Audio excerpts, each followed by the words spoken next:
Hi everybody and welcome back to Storytime with Angel, Bonnet and friends. Before we begin our story, what do we need to do? That's right, we need to get Teddy ready. So go grab your favourite teddy, cuddly toy, blanket, whatever you need, and then come straight back so that we can start our story. Off you go.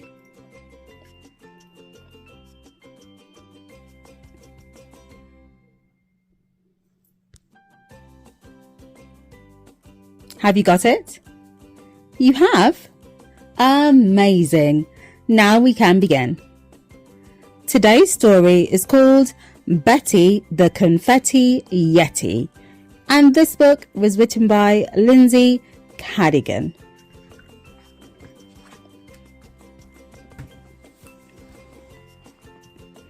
Meet Betty the Confetti Yeti. Betty is the chief party planner at Confetti Yeti celebrations and plans all the parties here on the mountain.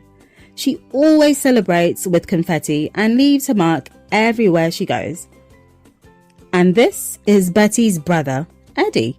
He wants to be a party planner just like Betty.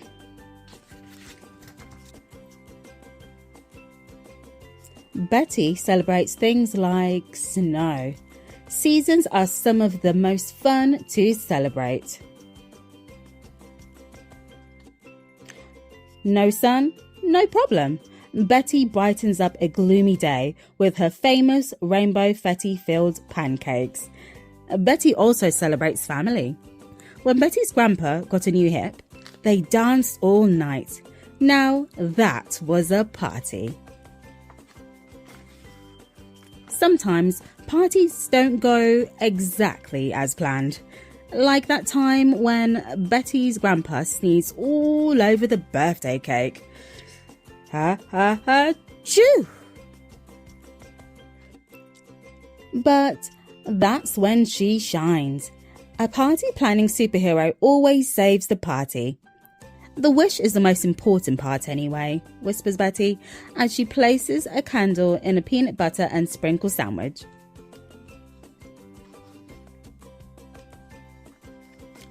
Today, Betty has something very exciting to celebrate. A new neighbour, Mrs Winkle. A sprinkle of this, a dash of that. Voila! Here she comes now.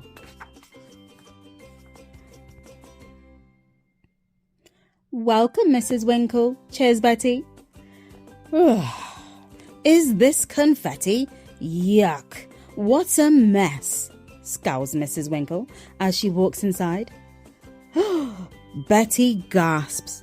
A mess? Everyone likes to celebrate, and certainly everyone likes confetti. This is a celebration catastrophe.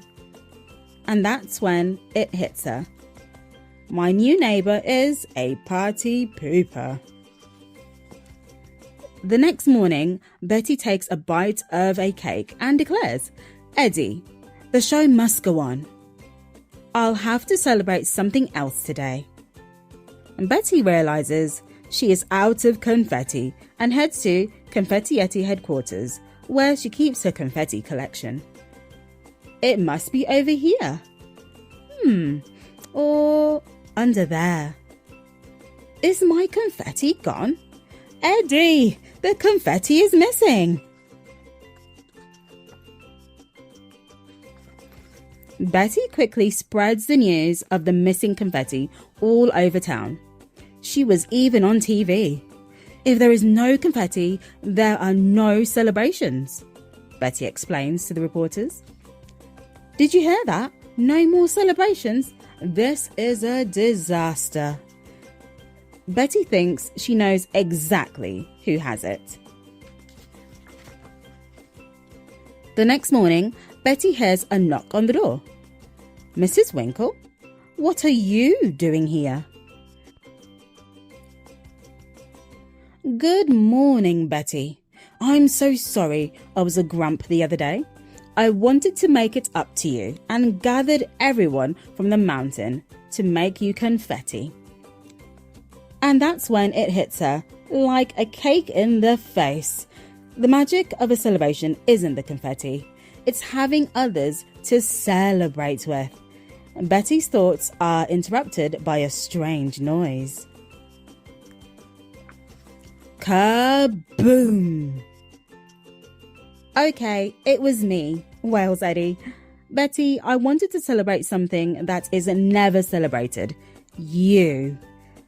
It was supposed to be a surprise. I guess I still have a lot to learn about party planning.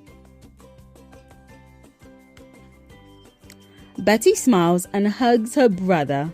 Eddie, this is the best surprise ever. The case of the missing confetti is solved. Breaking news, the confetti has been found.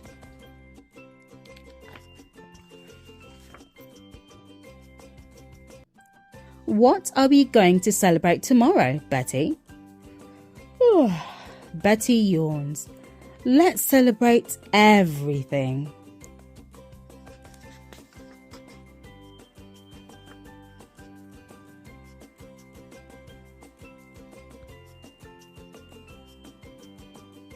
The end.